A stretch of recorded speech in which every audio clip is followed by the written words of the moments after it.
बिस्मिल्लाहिर्रहमानिर्रहीम। Welcome to the connected classroom. Dear students, my name is mister Suhail और आज का जो हमारा लेक्चर है वो एक्सरसाइज 1.2 पे कंसिस्ट होगा।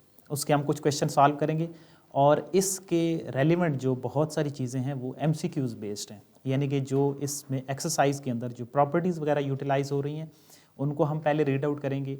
एक्सपोनेंट्स के लॉज पढ़ेंगे, रेडिकल क्या होता है, रेडिकेंड क्या होता है, इंडेक्स क्या होता है, प्रॉपर्टीज़ किस तरीके से इवाल्व करती हैं और फिर उनको हम यूटिलाइज कैसे करते हैं।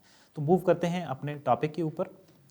हमारा टॉपिक है रेडिकल एंड रेडिकेंड। ठीक है, इसमें पहली चीज़ है स्क्वायर रूट। अब स्क्वायर रूट, आप 9th के स्टूडेंट हैं तो आप उससे अवेयर हैं कि कोई ऐसी चीज़ मतलब 16 है, 16 का आप स्क्वायर रूट कैलकुलेटर से आप अप्लाई करते हैं, यानी कि उसकी आप फैक्टराइजेशन करके सॉल्व करते हैं तो वो आंसर क्या बन जाएगा, 4 बन जाएगा। तो स्क्वायर रूट क्या चीज़ है? बजाते खुद ये जो चीज़ है ना, ये रेडिकल फॉर्म है। ठीक है, और ये जो स्क्वायर रूट का सिंबल है ये एज ए रेडिकल फॉर्म को रिप्रेजेंट करता है। ठीक है, अब इसमें ना पहला जो स्क्वायर रूट आपका टॉपिक लिखा हुआ है पेज नंबर आपका 15 पे, यहाँ पे लिखा हुआ है कि any positive number has 2 square roots. अब इसको आप अंडरलाइन कर लें, इसको हम अंडरस्टैंड करते हैं कि जो पॉजिटिव नंबर होता है उसके 2 स्क्वायर रूट कैसे होते हैं। ठीक है, इसको आपने अंडरलाइन कर लिया, ये MCQs बेस्ड पूछा जा सकता है। अब नीचे लिखा हुआ है कि 4 का स्क्वायर इज इक्वल टू 16 है। ठीक है, अब इसी तरह 4 का स्क्वायर 16 है और अगर हम -4 का स्क्वायर करेंगे तो वो भी किसके इक्वल होगा, 16 के ही इक्वल होगा, क्योंकि कोई भी वैल्यू नेगेटिव हो और उसकी पावर इवन डिजिट हो तो उसका भी जो आंसर आएगा वो क्या आएगा, वो पॉजिटिव ही आएगा। अगर आप अब इन पे स्क्वायर रूट अगर हम अप्लाई करें, यानी कि 1/2 पावर अप्लाई करेंगे तो एक का आंसर क्या आ जाएगा, 4, और दूसरे का आंसर क्या बन जाएगा, -4 बन जाएगा। 4 और -4।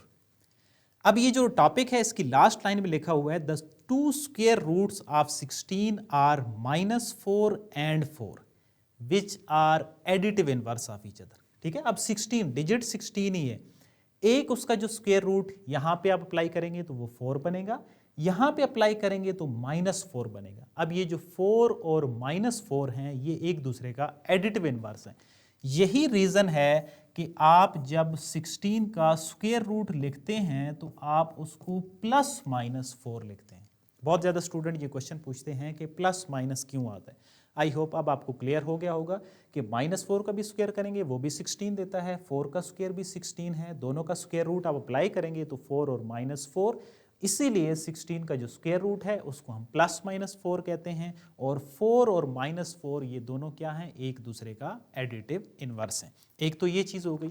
अब नीचे एक MCQs के लिए क्या चीज़ हो सकती है कि प्रिंसिपल स्क्वायर रूट क्या होता है। अब प्रिंसिपल स्क्वायर रूट वो चीज़ होती है, पहली लाइन में है पॉजिटिव जो स्क्वायर रूट होते हैं। ठीक है, जो पॉजिटिव स्क्वायर रूट होगा वो क्या होगा, वो प्रिंसिपल स्क्वायर रूट होगा। ठीक है, नेक्स्ट अब इसी तरह इनकी आगे रेडिकल फॉर्म है, नीचे लिखा हुआ है इंडेक्स हैं और रेडिकेंड है। अब हम इन तीनों चीज़ों को डिस्कस करते हैं कि इंडेक्स क्या होगा, रेडिकल फॉर्म क्या होगी और रेडिकेंड क्या होगा। यहाँ पे एक एग्जांपल लिखी हुई है 35 का 3, यानी कि इसका क्यूब रूट लिखा हुआ है, तो ये जो 3 होगा ये इसका इंडेक्स होगा, इसका इंडेक्स क्या होगा, 3 होगा, और ये जो इसका 35 है ये इसका रेडिकेंड होगा। तो रेडिकेंड इसका क्या होगा, 35 होगा, और इसका इंडेक्स क्या होगा, 3 होगा, और ये जो अंडर रूट है यानी कि ये इसकी रेडिकल फॉर्म है।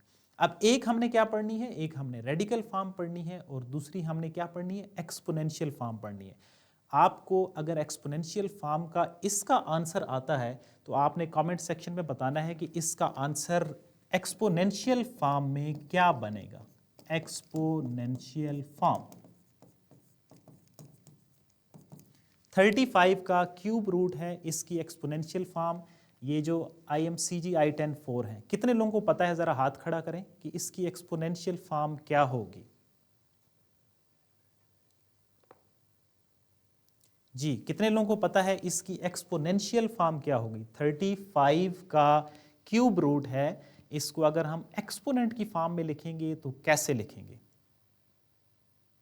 जी, तो इसका मतलब ये है कि ये जो 35 होगा इसको हम पावर की शक्ल में लिख देंगे, यानी कि 35 1/3। अब ये इसकी कौन सी है, ये इसकी एक्सपोनेंशियल फॉर्म है, और ये जो 35 क्यूब रूट लिखा हुआ है ये इसकी रेडिकल फॉर्म है। आई होप अब आपको ये क्लियर होगा कि रेडिकल फॉर्म क्या है और एक्सपोनेंशियल फॉर्म क्या है। अब हम आते हैं मजीद इनकी प्रॉपर्टीज पे कि इन पे कौन कौन सी प्रॉपर्टीज जो हैं वो अप्लाई हो रही हैं। Properties of radicals, page number है आपका 16। अब इसमें एक पहली वैल्यू लिखी हुई है कि अगर दो जो हैं वो स्क्वायर रूट अलग अलग होंगे, प्रॉपर्टीज में से पहली क्या चीज है, एक लिखा हुआ है a और इसका nth रूट है, और दूसरी चीज है b, इसका nth रूट है। तो पहली प्रॉपर्टी कौन सी होगी, कितने लोगों को आइडिया है कि ये जो a nth रूट है और जो b nth रूट है इसको हम कैसे लिख सकते हैं? इनको क्या कंबाइन करके लिखा जा सकता है या नहीं? इसको हम लिखेंगे a b nth रूट, ठीक है। दोनों को हमने क्या कर दिया, मिला के लिख दिया है, और इसका जो n है वो हमने बाहर, यानी कि इसका nth रूट बन गया है। अब नेक्स्ट प्रॉपर्टी जो सेकंड है वो क्या होगी, a nth रूट है और b का nth रूट है, इसको हम लिख सकते हैं a/b nth रूट। यानी कि अगर ये डिवीजन की फॉर्म में है तो दोनों को हम एक ही अंडर रूट के अंदर लिखेंगे, और इसकी जो बाहर पावर होगी वो क्या आ जाएगी, वो n आ जाएगी। तो ये है बेसिक इसकी प्रोडक्ट एंड कोशंट के हवाले से इनकी प्रॉपर्टीज। ये आपकी प्रोडक्ट के हवाले से हो गई कि दो अलग अलग वैल्यूज होंगी तो वो एक ही अंडर रूट के अंदर आ जाएंगे, और ये कोशंट के हवाले से है कि दो अगर डिवाइड हो जाएंगी तो उनको हम एक ही स्क्वायर रूट के अंदर राइट डाउन कर सकते हैं। अब नेक्स्ट हम आते हैं इनके जो कुछ कंपोनेंट्स हैं, laws of exponent and indices. अब इन पे कौन कौन से लॉज हैं जिनकी बेसिस पे हम इनको सिंप्लीफाई कर सकते हैं या एक ही फॉर्म में लिख सकते हैं।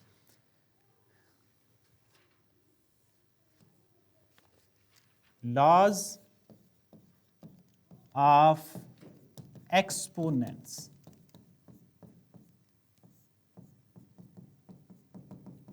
और ये आपका कौन सा पेज है, ये पेज नंबर आपका है 17। अब इसमें से लॉज में क्या मतलब है कि आपको सबसे पहले तो ये पता होना चाहिए, फॉर एग्जांपल अगर लिखा हुआ है 3/4, तो इसमें ये जो 3 है ये आपकी क्या चीज होगी, ये आपका बेस होगा। ये जो ऊपर आपका 4 लिखा हुआ है ये आपका क्या होगा, ये आपका एक्सपोनेंट होगा। यानी कि किस तरह आपस में वैल्यूज लिखी होंगी कि हम उनको क्या कर सकेंगे, एक दूसरे के साथ सिंप्लीफाई कर सकेंगे। अब इनमें कुछ हैं, कुछ डेफिनेशंस हैं कि जिनके तहत हम इनको सिंप्लीफाई कर सकते हैं। लाइक हमने जिस तरह पढ़ा था, रेडिकल फॉर्म को पढ़ा था और एक्सपोनेंशियल फॉर्म को पढ़ा था, इसी तरह कुछ इसके फॉर एग्जांपल अगर कोई वैल्यू इस फॉर्म में लिखी हुई है, एक्सपोनेंशियल फॉर्म में, m/n फॉर्म में लिखी हुई है। अब ये कौन सी फॉर्म है, ये हमारी एक्सपोनेंशियल फॉर्म है। अगर हमें इसको रेडिकल फॉर्म में लेके जाना होगा तो हम इसको क्या लिखेंगे, b की पावर है m/n। तो दो वैल्यूज हैं, या तो ऊपर वाली वैल्यू बाहर जा सकती है या नीचे वाली, तो कोई एक वैल्यू बाहर जाएगी, और वो कौन सी वैल्यू होगी, वो नीचे वाली जो वैल्यू होगी वो हमारी बाहर चली जाएगी, और जो ऊपर वाली वैल्यू होगी वो हमारी मल्टीपल फॉर्म में आ जाएगी। अब ये जो फ्रंट पे इसकी ये जो टर्म बनी है ये कौन सी फॉर्म है, ये इसकी रेडिकल फॉर्म बन गई है। और ये कौन सी फॉर्म है, ये हमारी एक्सपोनेंशियल फॉर्म है। ये कौन सी है, एक्सपोनेंशियल, और ये कौन सी है, रेडिकल फॉर्म। कि अगर वैल्यूज जो हैं वो 1/3, 1/5 इसके अलावा कोई वैल्यू आएंगी, जिस तरह हमारे पास m/n है, तो जो ऊपर वाली वैल्यू है वो अंदर मल्टीपल की फॉर्म में आ जाएगी, इसकी पावर में आ जाएगी, और जो नीचे वाली वैल्यू है वो इसके बाहर स्क्वायर रूट यानी कि इसकी रूट की फॉर्म बन जाएगी, अगर कोई 1/5, 1/3 के अलावा कोई अगर वैल्यू आ जाती है तो। अब नेक्स्ट क्या है, इसकी कुछ प्रॉपर्टीज हैं एक्सपोनेंट्स के हवाले से, ठीक है। Properties of exponent. अब हमने पहले लिखा था कि 3 की पावर 4 है, इसमें बेस क्या चीज है, एक्सपोनेंट क्या चीज है। अब एक्सपोनेंट के हवाले से हम जो प्रॉपर्टीज हैं, पेज नंबर आपका 19 है, उनको हम डिस्कस करेंगे कि एक्सपोनेंट के साथ हम क्या कर सकते हैं। इसमें जो पहली प्रॉपर्टी लिखी हुई है ए पावर m और ए पावर n, इसको लिखा हुआ है m प्लस n और सामने लिखा हुआ है प्रोडक्ट रूल। इसको हम क्या कह सकते हैं कि अगर बेसिस सेम होगी तो पावर्स आपस में ऐड हो जाएंगी। अब दोनों में क्या है, a है, बेसिस सेम हो तो पावर्स क्या हो जाती हैं, आपस में ऐड सब्ट्रैक्ट हो जाती हैं। फॉर एग्जांपल, मतलब ज़रूरी नहीं है कि आप दोनों में अगर कोई एक पावर नेगेटिव में है तो वो भी ऐड की शक्ल में आएगी। अगर यहाँ पे होता a पावर माइनस n तो हम इसको लिखते a m plus into minus n, यानी कि आप ये कह सकते हैं कंबाइन मिला के इनको कि पावर्स आपस में ऐड सब्ट्रैक्ट हो जाती हैं। जो जो साइन होगा उसी रेफरेंस से वो जो पावर्स होंगी वो आ जाएंगी। तो यहाँ तक थी प्रॉपर्टीज ऑफ एक्सपोनेंट की पहली हमने प्रॉपर्टी पढ़ी। अब सेकंड क्या लिखी हुई है कि अगर दो आपस में डिवाइड हो रही हैं, कोशेंट की प्रॉपर्टी है a power m dividing by a power n। अगर कोई वैल्यू हम नीचे से ऊपर लेके जाएं या ऊपर से नीचे तो उसका जो साइन होगा वो चेंज हो जाएगा, a की पावर क्या बन जाएगा, माइनस n बन जाएगा। अब नीचे क्या था, ये पॉजिटिव का n था, जब हम इसको ऊपर लेके जाएंगे तो ये क्या बन जाएगा, ये नेगेटिव का n बन जाएगा। और ये काम हम क्यों करते हैं, ताकि हम इनको ऐड सब्ट्रैक्ट कर सके। अब अगले स्टेप में आप ये कह सकते हैं कि हम इसको लिखेंगे a power m minus n। और ये किस काम के लिए, जब बेसिस जो है वो सेम होंगी तभी ये जो पावर्स हैं ये आपस में ऐड सब्ट्रैक्ट होंगी। ये जो प्रॉपर्टी है ये कितने लोगों को अंडरस्टैंड हुई है, हाथ खड़ा करें ज़रा। वेरी गुड जी, बहुत सारे स्टूडेंट को शाबाश, समझ आ गई है कि जब बेसिस सेम होंगी पावर्स आपस में ऐड होंगी। जब हम उनको शिफ्ट करेंगे, नीचे से ऊपर लेके जाएं या ऊपर से नीचे लेके आएंगे तो उनके जो साइंस होंगे वो चेंज हो जाएंगे। जो ज़्यादा यूज़ होने वाली प्रॉपर्टीज़ हैं वो ये वाली हैं, ये दो जो हैं वो मैक्सिमम जो क्वेश्चंस हैं उनके अंदर आपकी यूटिलाइज होती हैं। अब नेक्स्ट इसी तरह कौन सी प्रॉपर्टी है, third one, a power minus n लिखा हुआ है। अब सिर्फ a पावर माइनस n है तो जब आप इसको डिनोमिनेटर की शक्ल में लेके आएंगे तो ये बन जाएगी 1 ओवर a पावर n। जिस तरह मैंने यहाँ पे आपको बताया है कि अगर इसी तरह a पावर m है ना, हम इसको अगर नीचे लेके आएंगे तो ये भी क्या बन जाएगी, a पावर माइनस n बन जाएगी। ठीक है, ये थर्ड वन है। फिर फोर्थ वन का नाम है पावर ऑफ पावर रूल। अगर एक पावर है और उसकी कोई पावर आ जाए तो फिर आप आपस में उनको मल्टीप्लाई करते हैं। Fourth one, a power m और n, तो ये आपस में mn, पावर ऑफ पावर, तो ये दोनों आपस में क्या हो जाएंगे, मल्टीप्लाई हो जाएंगे। ये प्रॉपर्टी कितने लोगों को समझ आई है, पावर ऑफ पावर वाली जो प्रॉपर्टी है कितने लोगों को अंडरस्टैंड हुई है। किसी ने हाथ खड़ा नहीं किया, किसी को समझ नहीं आई, एक स्टूडेंट ने हाथ खड़ा किया जी। अगर इस तरह पावर है और उसकी कोई पावर है और यहाँ पे ब्रैकेट आ जाएगी तो ये जो दोनों वैल्यूज होंगी ये आपस में मल्टीप्लाई हो जाएंगी। चलें, अगर नहीं अंडरस्टैंड हुआ तो हम इसको एक एग्जाम्पल से देखते हैं। एग्जाम्पल है a पावर 2 है और बाहर 3 लिखा हुआ है, तो इसका जो आंसर है वो बन जाएगा a 6 बन जाएगा, 3 2s are 6 बन जाएगा। ठीक है, अब क्लियर है, कितने लोगों को अब क्लियर है, बहुत अच्छे, आप सारे स्टूडेंट्स को क्लियर हो गया। और ये हैं IMCG I10 4 वाले, और ये जो F7 4 वाले हैं ये हाथ खड़ा नहीं कर रहे। ओके, अब बेटा इसमें ना एक और चेंज आ सकता है। क्या चेंज आ सकता है, अगर ब्रैकेट ना लिखी हो, अगर ये ब्रैकेट ना हो और ऐसे लिखा हो, फॉर एग्जांपल 2 है और इसकी 3 है और ऊपर 2 है, तो इसका मतलब ये होगा 2 3 मल्टीप्लाई 3। तो ये और ये इन दोनों में चेंज है, आल्दो ये प्रॉपर्टी यहाँ पे नहीं लिखी हुई, लेकिन अगर ये ब्रैकेट ना हो और सिर्फ इसके ऊपर एक पावर बनी होगी तो हम इसको लिखेंगे 2 पावर 3 मल्टीप्लाई 3। जिस तरह आप लिखते हैं ना 2 का स्क्वायर को लिखते हैं 2 मल्टीप्लाई 2 यानी कि 4, बिल्कुल इसके साथ भी आप वही काम करेंगे और ये बन जाएगा 2 पावर 9। तो ये 3 2 6 नहीं बनेगा, अगर ब्रैकेट होगी तो ये आपस में क्या हो जाएंगे, मल्टीप्लाई हो जाएंगे। अब आते हैं नेक्स्ट पे, प्रॉपर्टी नंबर 5 कि अगर दो वैल्यूज़ हैं और उनके बाहर कोई एक पावर लिखी हुई है तो वो दोनों के साथ सेपरेट अलग अलग हो जाएगी। A B whole power n है तो a की पावर भी n हो जाएगी, b की पावर भी n हो जाएगी, power of the product rule हो जाएगा। ये इजी है, आई होप सारे लोगों को क्लियर होगी। सारे लोगों को क्लियर है, हाथ खड़ा करें। ये तो आसान वन है, वेरी गुड जी, बहुत अच्छे, शाबाश। यहाँ अब IMCG F74 वालों को भी समझ आए, उन्होंने भी हाथ खड़ा किए। ठीक है, नेक्स्ट क्या है जी, नेक्स्ट हमारे पास है 7 1। a over b whole power है -n लिखा हुआ है। अब अगर पावर नेगेटिव होगी तो क्या होगा, आगे लिखा हुआ है b over a power positive हो गई है। ये प्रॉपर्टी जो है ना वो कोई आप इसको नई नहीं कह सकते, लिखा हुआ है कि negative power of a quotient rule. हम इसको आसान तरीके से समझते हैं, प्रॉपर्टी नंबर 7 को a over b whole power -n है, तो जो आंसर लिखा हुआ है वो ये लिखा हुआ है कि b over a power n, यानी कि अगर नेगेटिव है आप उसको अगर रेसिप्रोकल करेंगे तो वो वैल्यू पॉजिटिव हो जाएगी। अब इसको ना हम आसान तरीके से एक्सप्लेन अगर करेंगे तो ये ऐसे है, a की पावर -n है और b की पावर भी -n है। ये पावर तो दोनों के साथ डिस्ट्रीब्यूट हो गई, ये सारे लोगों को क्लियर होना चाहिए। अब अगर हम इनको क्या करें, ऊपर वाली वैल्यू को नीचे ले आएं और नीचे वाली वैल्यू को ऊपर ले जाएं, तो ये कौन सी प्रॉपर्टी यहाँ पे हमने लगाई है, यहाँ पे हमने ये वाली प्रॉपर्टी यूज की कि नीचे से वैल्यू ऊपर गई थी तो वो उसके साइन बदल गए थे। इसी तरह अगर यहाँ पे हम ऊपर वाली वैल्यू को नीचे लेके आएं और नीचे वाली वैल्यू को ऊपर लेके आएंगे तो उनके साइन बदल जाएंगे। अब क्या हुआ, अगर साइन बदल गए हैं तो आप इसको b over a whole power n की फॉर्म में लिख सकते हैं। ठीक है, आई होप कि इस एग्जाम्पल से, इस क्लैरिफिकेशन से अब आपको ये जो प्रॉपर्टी है ये समझ आ गई। एक तो इस तरह हो सकता है और दूसरा जो यहाँ पे लिखा हुआ है कि अगर वैल्यू पावर नेगेटिव है तो आप उसको रेसिप्रोकल करेंगे तो वो पॉजिटिव हो जाएगी।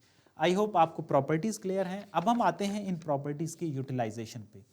प्रॉपर्टीज़ क्लियर हैं, हाथ खड़ा करें अपना जी, वेरी गुड, शाबाश, बहुत सारे लोगों को क्लियर है। चलें, आप ये पता चलेगा कि क्वेश्चंस में आप कितना उनको यूटिलाइज कर सकते हैं, उससे आइडिया होगा कि आपको कितनी समझ आई है जी। तो आते हैं एक्सरसाइज पे। एक्सरसाइज का पहला क्वेश्चन है 1.2, पेज नंबर है 20। क्या लिखा हुआ है, by using the property of product and quotient rule for the radicals write each expression as a single radical and simplify. अगर आप इसका पहला पार्ट देखेंगे तो ये सिंगल रेडिकल नहीं है, ये एक से ज्यादा रेडिकल है। अब उन्होंने क्या कहा है कि आपने इसको एक रेडिकल की शक्ल में लिखना है। ठीक है, अब आते हैं इस क्वेश्चन पे। एक्सरसाइज 1.2 का पहला क्वेश्चन का पहला पार्ट है, क्वेश्चन नंबर है 1। ये लिखा हुआ है 6 और क्यूब रूट है और यहां पे लिखा हुआ है इसी तरह क्यूब रूट। अब प्रॉपर्टी सबसे पहले कौन सी आएगी, आप इसको लिखेंगे 6 मल्टीप्लाई 6 और इसका क्यूब रूट। दोनों वैल्यूज जो हैं वो 6 हैं और बाहर जो उनका रूट है वो क्यूब रूट है, तो वो जो रूट होगा वो एक ही फॉर्म में आ जाएगा और ये जो दोनों 6 होंगे, जो 6 हैं दोनों, वो आपस में मल्टीप्लाई हो रहे हैं। हमने इस क्वेश्चन में क्या करना है, हमने एक से ज़्यादा रेडिकल थे उनको हमने सिंगल रेडिकल में लिखना है। अब इससे आगे वाला स्टेप क्या है, 6 मल्टीप्लाई 6, ये हो जाएगा 36। कितने लोगों को यहाँ तक क्लियर है, जो हमने प्रॉपर्टी अप्लाई की है, वेरी गुड जी, शाबाश। क्या था, दोनों जो क्यूब रूट थे, दोनों क्यूब रूट थे, हमने उनको एक ही फॉर्म में लिख दिया और इस तरह उसकी जो पावर है उसको हमने 3 बना दिया। अब मजीद आप क्या कर सकते हैं, ये जो 36 है ना, 36 की सिंप्लीफिकेशन हो सकती है। क्या सिंप्लीफिकेशन हो सकती है, आप इसकी फैक्टराइजेशन कर सकते हैं।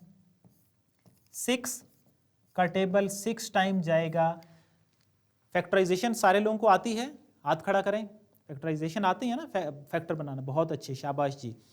अब ये बन गई है, अंदर जो वैल्यू है ये बन गई है 6 2 और बाहर जो है वो इसका क्यूब रूट है। तो इसको हम लिखेंगे 6, दो तरीके हैं, आसान तरीके से अगर लिखेंगे तो ये जो क्यूब रूट है ना, इसको मैंने 1/3 लिख दिया। जिस तरह स्क्वायर रूट होता है, स्क्वायर रूट की वैल्यू कितनी होती है? 1/2 होती है। अब क्यूब रूट है तो वैल्यू क्या है? 1/3 है। अब 6 बन गया 2/3। अब इससे ज़्यादा ये जो है वो सिंप्लीफाई नहीं हो सकता। ये दो हमारे पास अलग अलग रेडिकल फॉर्म्स थी, हमने उनको एक ही रेडिकल फॉर्म के अंदर लिख दी है। आई होप कि सारे लोगों को क्लियर है। क्लियर है ये क्वेश्चन? शाबाश, वेल डन। अब आते हैं इसके मुख्तलिफ पार्ट पे। मुख्तलिफ पार्ट कौन सा है? अब जिस तरह सेकंड पार्ट है, सेकंड पार्ट में मुख्तलिफ क्या चीज़ है? पहला पार्ट देखें, अब कंपेयर करें एक दूसरे के साथ। पहले पार्ट में दोनों वैल्यूज 6 हैं। दूसरे पार्ट में एक जो वैल्यू है उसमें 4 लिखा हुआ है और जो दूसरी वैल्यू है उसमें 8 लिखा हुआ है।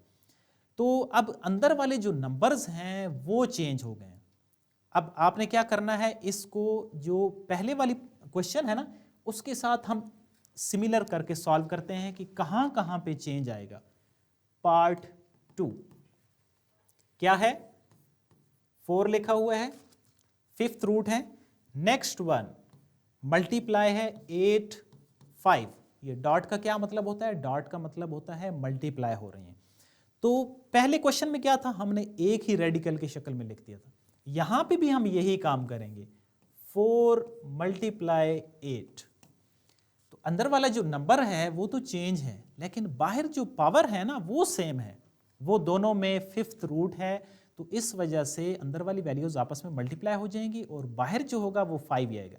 अगर दोनों के बाहर वाले जो रूट हैं वो चेंज होते तो फिर हम उनको एक ही रूट के अंदर नहीं लिख सकते थे, जिस तरह ये पहले वाला है। हाँ जी, ये जो पहला स्टेप हमने किया है, ये सारे लोगों को क्लियर हो गया? Raise your hands. Very good, शाबाश। ये नीचे IMCG जो F74 वाले हैं इनका हाथ खड़ा नहीं हुआ।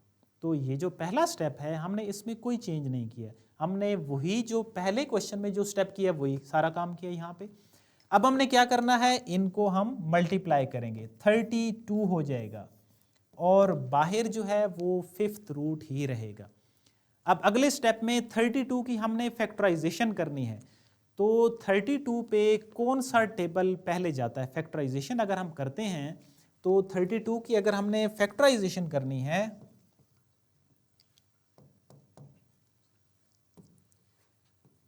लिखा तो आपने क्या कहां से स्टार्ट करना है? जो आपका छोटा टेबल होगा ना आपने उससे स्टार्ट करना है। 2 का टेबल जाएगा, कितने टाइम जाएगा? 16 टाइम।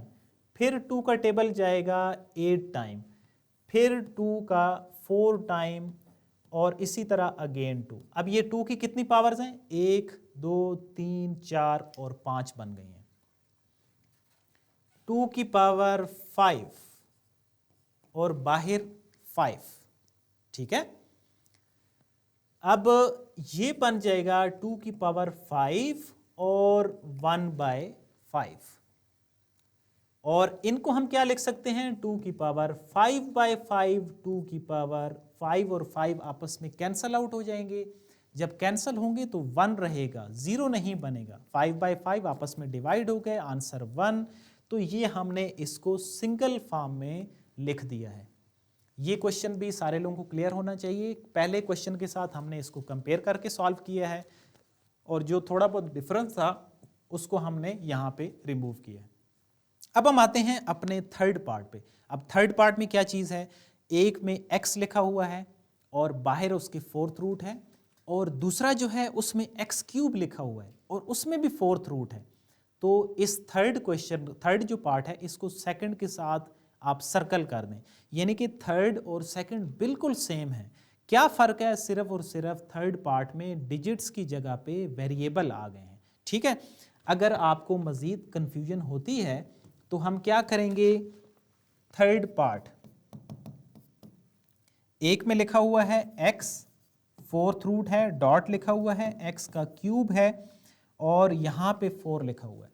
अब दोनों में 4th रूट है, 4th रूट है। सबसे पहले इनको एक ही के अंदर लिखेंगे, x डॉट x3। अब यहाँ पे x की पावर 1 है। कितने लोगों को पता है कि जब बेसिस सेम होती हैं तो पावर्स आपस में क्या हो जाती हैं? ऐड या सब्ट्रैक्ट, बहुत अच्छे, बहुत सारे लोगों को पता है, शाबाश।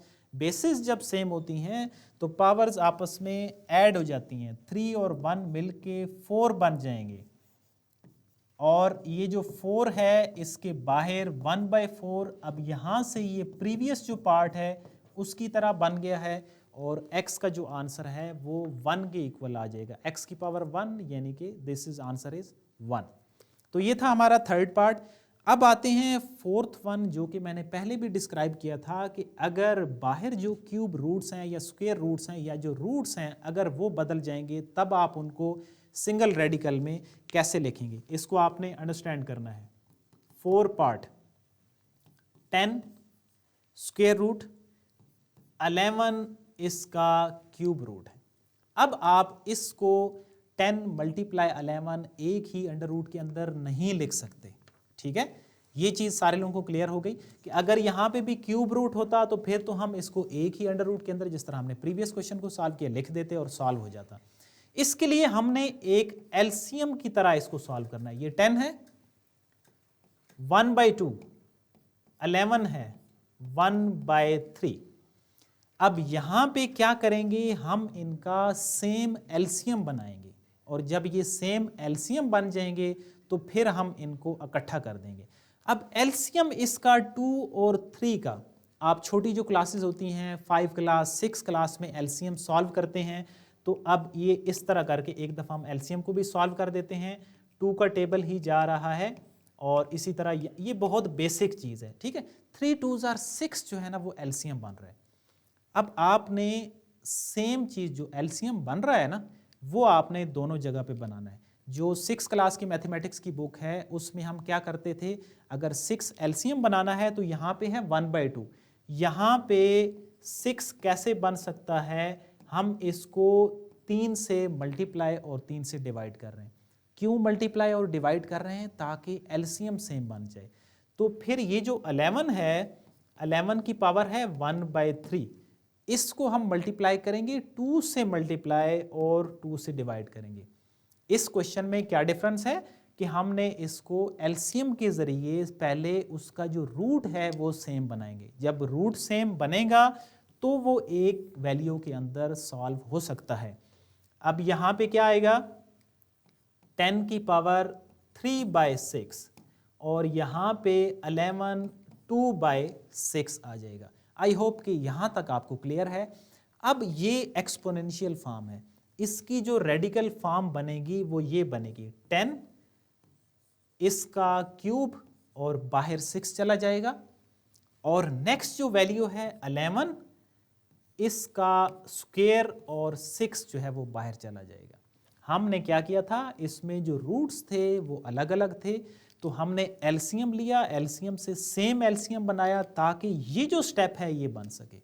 और इस स्टेप का क्या बेनिफिट हमें है कि अब हम इसको ऐसे लिख सकते हैं, 10 का क्यूब मल्टीप्लाई 11 का स्क्वायर, और एक ही स्क्वायर रूट के अंदर लिख सकते हैं। ये जो एलसीएम लेना है ये कितने स्टूडेंट्स को समझ आया, आल तो ये छोटी क्लासेस का क्वेश्चन है। रेज योर हैंड्स अगर आपको एलसीएम क्लियर है तो, शाबाश, बहुत अच्छे। अभी आप आगे जब हम जाएंगे तो जो फैक्टराइजेशन वाले एलसीएम होंगे वो सॉल्व करेंगे, वो थोड़े से ट्रिकी होंगे, डिफरेंट होंगे, लेकिन ये जो बेसिक एलसीएम है इनमें कोई इतना डिफरेंस नहीं है। अब आप इनको मल्टीप्लाई कर सकते हैं। 10 की पावर 3, 10 की पावर 3 क्या होता है, 10 मल्टीप्लाई 10 मल्टीप्लाई 10, यानी कि 1000, और मल्टीप्लाई 11 का स्क्वायर। अब स्क्वायर का क्या मतलब होगा, 11 मल्टीप्लाई 11 यानी कि 121। अब ये एक ही जो उसका स्क्वायर रूट है उसके अंदर आ गए। कैलकुलेटर से आपने इसका आंसर जल्दी से खुद लिख लें, यू हैव 5 सेकेंड। 1000 मल्टीप्लाई 121 आप करेंगे तो ये आपका एक ही रेडिकल के अंदर आपका क्वेश्चन सॉल्व हो गया है। कितने लोगों ने इस क्वेश्चन का आंसर लिख लिया है कैलकुलेटर से, हाथ खड़ा करें। हाँ जी, कैलकुलेटर भी होना चाहिए, बहुत अच्छे, काफ़ी सारे स्टूडेंट ने लिखा है। ये जो फ्रंट रो वाले लेफ्ट साइड पे हैं इनका जो आंसर है इन्होंने नहीं लिखा। IMSG94 आपका कमेंट में है 121, ओके। 11 का स्क्वायर 121, शाबाश। अब 121 को 1000 से मल्टीप्लाई कर दें, बाहर आपकी जो पावर है वो 6th रूट ही रहेगा। बहुत अच्छे जी, आपने आंसर किया है 121 और उसके बाद 3 zeros, शाबाश जी, आपस में मल्टीप्लाई कर दिए। 1,21,000 IMSGG94 आपका आंसर है, और आपने उसको बाहर जो है वो क्यूब सिक्स्थ रूट जो है वो लगा देना है। तो ये था हमारा 4 पार्ट, जो कि ज़्यादा से ज़्यादा चेंज आएगा तो इस तरह आएगा। फिर हम 5 पार्ट को देखें तो 5 पार्ट में भी दोनों की जो रूट्स हैं वो सेम है, सिर्फ डिवीजन की फॉर्म में है। अब डिवीजन की फॉर्म में है तो कोशंट वाला जो रूल है वो अप्लाई करेंगे। ये जो पहला क्वेश्चन है ना, ये बड़ा बेसिक क्वेश्चन है। अगर आपने पहला क्वेश्चन सही से समझ लिया तो आप इसके जो सारे क्वेश्चन हैं, जो कि 4 और 5 स्पेशली बहुत इंपॉर्टेंट इसकी क्वेश्चन है, वो भी आप अंडरस्टैंड कर लेंगे। तो अब हम इसका जो सॉल्व करेंगे ना, वो 6 पार्ट जो है वो सॉल्व करते हैं कि अगर हमारे पास वैल्यूज़ कुछ इस तरह की आ जाएं। 6 पार्ट है, इसमें लिखा हुआ है 5000 और क्यूब रूट है, और नीचे जो है ना वो क्यूब रूट है। तो अब जिस तरह आपस में दो वैल्यूज मल्टीप्लाई हो रही थी, तो हमने उनको एक ही रूट के अंदर लिख दिया। अब अगर डिवाइड भी हो रही हैं तो आप उनको एक ही रूट के अंदर लिख सकते हैं। 5000 डिवाइडिंग बाय 5, और बाहर हमने क्या लगा दिया है, क्यूब रूट लगा दी है। IMCG आप कह रहे हैं कि F74 please repeat the part 4। Okay जी, 4 पार्ट में थोड़ा सा डिफरेंट है, इसमें प्रॉब्लम होना चाहिए। इसमें बेटा ये है कि जो हमारे जो रूट है ना, अगर आप प्रीवियस क्वेश्चन की तरफ देखें तो प्रीवियस जो क्वेश्चन था उसमें रूट की वैल्यू सेम थी। इसमें रूट की जो वैल्यूज़ हैं वो चेंज हैं। यहाँ पे सिर्फ स्क्वायर रूट है, यानी उसकी वैल्यू जो है, जो पावर है वो 1/2 है। यहाँ पे क्यूब रूट है। अब हम इसको एक ही जो अंडर रूट है ना उसके अंदर ऐसे करके नहीं लिख सकते। अब हमने लाना क्या, हमने क्वेश्चन को कैसे सॉल्व करना है, हमने एक ही के अंदर, एक ही रेडिकल के अंदर, एक ही अंडर रूट के अंदर हमने वैल्यू को लेके आना है। तो हमें क्या करना है, हमने पावर लिख दी, 10 का स्क्वायर रूट है तो वो 1/2 होगा, 11 का क्यूब रूट है तो वो 1/3 हो गया। अब हमने ये जो इन दोनों का एलसीएम है ना वो देखना है कि वो क्या बन रहा है। 2 और 3 का एलसीएम क्या बनता है, 6 बनता है। तो हम सेम एलसीएम बनाएंगे। सेम एलसीएम क्यों बनाएंगे वो मैं नेक्स्ट स्टेप में बताऊंगा। पहले आपने एलसीएम को सेम करना है। अब ये जो 6 क्लास के मैथमेटिक्स में एलसीएम सिखाया जाता है उसमें क्या करते हैं कि एलसीएम सेम बनाने के लिए 6 एलसीएम बन रहा है तो इसको 3/3 से मल्टीप्लाई और डिवाइड कर देंगे, और इसको 2/2 से मल्टीप्लाई और डिवाइड कर देंगे ताकि एलसीएम सेम बन जाए। अब ये बन रहा है 3/6 और ये बन रहा है 2/6। अब ये इस फॉर्म में जब बन गया ना, अब ये कौन सी फॉर्म है, ये एक्सपोनेंशियल फॉर्म है, और इस एक्सपोनेंशियल की जो रेडिकल फॉर्म होगी वो क्या होगी, ये जो नीचे वाली वैल्यू होती है ये रूट में चली जाती है, और ये जो ऊपर वाली वैल्यू होती है ये पावर बन जाती है। ठीक है, अब ये 6 बाहर चला गया इसमें, और 10 का क्यूब सिर्फ रह गया। ये जो दूसरी वैल्यू है इसमें भी ये जो 6 है ये बाहर चला गया, और ये जो इसका स्क्वायर है वो अंदर रह गया। तो अब दोनों जो है ना वो 6th रूट हैं। अब अगर आप इस क्वेश्चन के साथ कंपेयर करें तो इसमें दोनों में 4th रूट हैं, एक ही वैल्यू के अंदर लिख दिया। इसमें भी यहाँ पे दोनों में 6th रूट हैं। अब हम इनको एक वैल्यू के अंदर लिख सकते हैं। तो इस एक ही स्क्वायर रूट के अंदर लिखने के लिए हमने एलसीएम लिया है। अब 10 की पावर 3 क्या होता है, 10 × 10 × 10, और 11 का स्क्वायर क्या होता है, 11 × 11। यहाँ पे 1,21,000 का 6th रूट, ये आपका एक ही रेडिकल के अंदर आंसर आ गया। आई होप अब आपको ये क्वेश्चन क्लियर होगा। IMSG F74। ओके, अगर क्लियर है तो चैट बॉक्स में आप अपना लिख दें ओके है, या थम्स अप कर दें। तो ये था हमारा पार्ट 4 जिसको हमने रिपीट किया। हम 6 पार्ट को सॉल्व कर रहे थे। मैंने आपको आसान तरीके से बताया है कि क्यूब रूट हैं, दोनों अगर डिवाइड हो रहे हैं तो आप इसको एक ही के अंदर लिख सकते हैं। एक ही के अंदर लिखने के बाद अगर ये कैंसल आउट हो रहे हैं तो आप कैंसिल करेंगे। 5 का टेबल 1000 टाइम जा रहा है। आप वैसे अगर सॉल्व करेंगे तो वो क्वेश्चन लेंथी भी हो जाएगा, मुश्किल भी हो जाएगा। तो हर स्टेप में जो जो सिंप्लीफिकेशन हो रही है आपने वो सिंप्लीफाई करना है। अब यहाँ पे रह गया 1000 और इसका क्यूब रूट। अब 1000 की जो एलसीएम है वो क्या बन रहा है, 10 का टेबल जा रहा है 100 टाइम, फिर 10 का टेबल 10 टाइम, तो ये बन रहा है 10 की पावर 3। बाहर क्यूब रूट है, क्यूब रूट का मतलब होगा 1/3, तो इस तरह डायरेक्ट भी ये कैंसिल हो सकते हैं और 3/3 करके आप कैंसिल आउट करेंगे तब भी हो सकते हैं। 10 की पावर 1 तो वो 10 ही आ जाएगा। तो ये था हमारा 6 पार्ट। हमारी जो क्लास का टाइम है वो ऑलमोस्ट ओवर होने वाला है। जो 6 और 7 है ये बिल्कुल सेम है, इनको एक दूसरे के साथ सर्कल कर लें, क्योंकि हर क्वेश्चन आप जब आपका कोई एग्जाम होता है, टेस्ट होता है, आप हर क्वेश्चन को सॉल्व नहीं कर सकते। तो अगर कोई क्वेश्चन सिमिलर है, अब सिमिलर इसमें बिल्कुल सेम है, सिर्फ और सिर्फ वैल्यूज़ का फ़र्क है और कोई फ़र्क नहीं है पार्ट 6 में और पार्ट 7 में। और जो आपका पार्ट 8 है, पार्ट 8 को आप सर्कल करेंगे पार्ट 4 के साथ, कि जिस तरीके से हमने 4 पार्ट को सॉल्व किया है एग्जैक्टली 8 पार्ट को सॉल्व करेंगे। अब यही 2 क्वेश्चन आपके असाइनमेंट है। अब हमने कैसे सॉल्व किया क्वेश्चंस को, मैंने कहा था कि 2 और 3 को आपस में सर्कल कर दें, ये दोनों सिमिलर हैं, कोई एक आप अच्छे से सॉल्व करेंगे, समझेंगे तो दोनों क्वेश्चन समझ आ जाएंगे। पार्ट 4 और 8 सिमिलर हैं, कोई एक अच्छे से सॉल्व कर लें, दोनों क्लियर हो जाएंगे, आइडिया क्लियर हो जाएगा। और पार्ट 6 और 7 में से कोई एक क्लियर करेंगे तो दोनों आपको अंडरस्टैंड हो जाएंगे। तो आज हमने जो पहला इसका क्वेश्चन है वो क्लियर किया है। आप जो ये 2 पार्ट हैं खुद से सॉल्व करेंगे। क्वेश्चन नंबर जो 2 है वो भी सिंप्लीफिकेशन है, लेकिन कल हम उस पर दोबारा से बात करेंगे। अगर आप प्रैक्टिस कर सकते हैं, अगर आप अंडरस्टैंड कर सकते हैं तो आपने इसका कुछ पार्ट सॉल्व करने हैं, अगर हो सके तो, अदरवाइज हम इसको जो हमारी नेक्स्ट क्लास होगी उसमें सॉल्व करेंगे। कितने लोगों को आज का लेक्चर क्लियर है? हाथ खड़ा करें। कितने लोगों को आज का लेक्चर 100% क्लियर है? शाबाश। अब जो है वो IMCG I10 4 वालों का हाथ खड़ा नहीं हो रहा और IMCG जो F7 वाले हैं वो हाथ खड़ा कर रहे हैं।